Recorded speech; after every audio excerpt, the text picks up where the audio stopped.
बांग्लादेश में तख्ता पलट की कहानी पूरी हो चुकी है। लोकतांत्रिक तरीके से सत्ता का ट्रांसफर हो चुका है। 20 साल बाद ढाका की सत्ता की चाबी बीएनपी यानी बांग्लादेश नेशनलिस्ट पार्टी के पास है। लोकतंत्र का जश्न मनाया जा रहा है, लेकिन इसी जश्न के शोर में एक ऐसी सच्चाई दब गई है जो भारत और दुनिया भर के हिंदुओं को परेशान कर सकती है। 16.5 करोड़ की आबादी वाले इस मुल्क में 1 करोड़ 31 लाख से ज्यादा हिंदू रहते हैं। लेकिन जब नई संसद की तस्वीरें सामने आई तो पता चला कि वहां उनकी आवाज उठाने वाले मुट्ठी भर लोग भी नहीं हैं। आबादी 8% और संसद में हिस्सेदारी 1% से भी कम।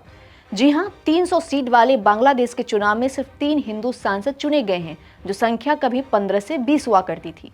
इस बार जो 3 हिंदू चेहरे जीते हैं वो सभी बीएनपी के टिकट पर आए हैं।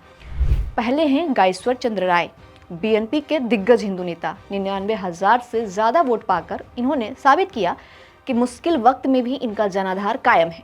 हालिया हिंसा के दौर में इनकी जीत को प्रतीकात्मक रूप से बहुत अहम माना जा रहा है। दूसरे हैं निताई राय चौधरी मगुरा से। इन्हें 1.5 लाख से ज्यादा वोट मिले हैं। ये पार्टी के भीतर हिंदुओं का सबसे मजबूत चेहरा है। तीसरे हैं देवान रंगामाटी से। दीपेन एडवोकेट हैं और ये इनकी तीसरी जीत है। इस चुनाव का एक और महत्वपूर्ण पहलू रहा जमाते इस्लामी का प्रदर्शन।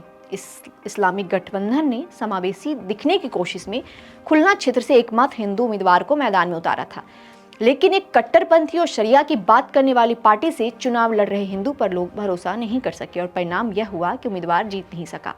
ये चुनाव ऐसे समय में हुए जब बांग्लादेश के कई हिस्सों में हिंदुओं के खिलाफ हिंसा, लूट और उत्पीड़न की खबरें अंतर्राष्ट्रीय स्तर पर पिछले 2 साल से सुर्खियों में बनी रही।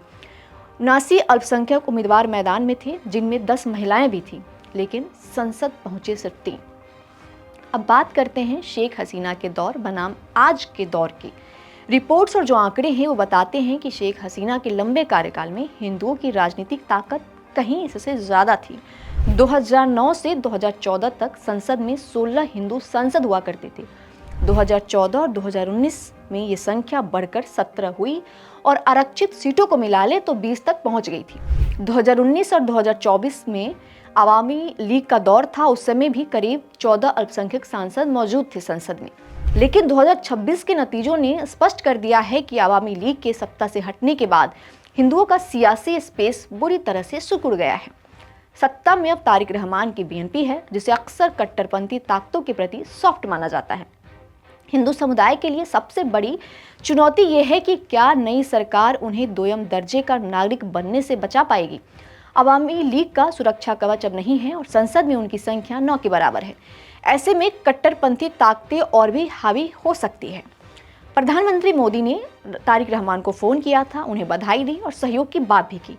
भारत के लिए भी यह एक मुश्किल कूटनीतिक डगर है। एक तरफ पड़ोसी से रिश्ते भी निभाने हैं तो दूसरी तरफ वहां रहने वाले करोड़ों हिंदुओं के मानवाधिकारों की चिंता भी करनी है। भारत समय समय पर यह करता रहा है। बांग्लादेश की नई संसद में 3 हिंदू सांसदों का होना लोकतंत्र के लिए एक अलार्म जैसा है। इस न्यूज़ को लेकर के आपकी क्या राय है, आप हमें कमेंट सेक्शन में बताएं और इसी तरह के अपडेट्स के लिए आप देखते रहिए न्यूज़ इंडिया।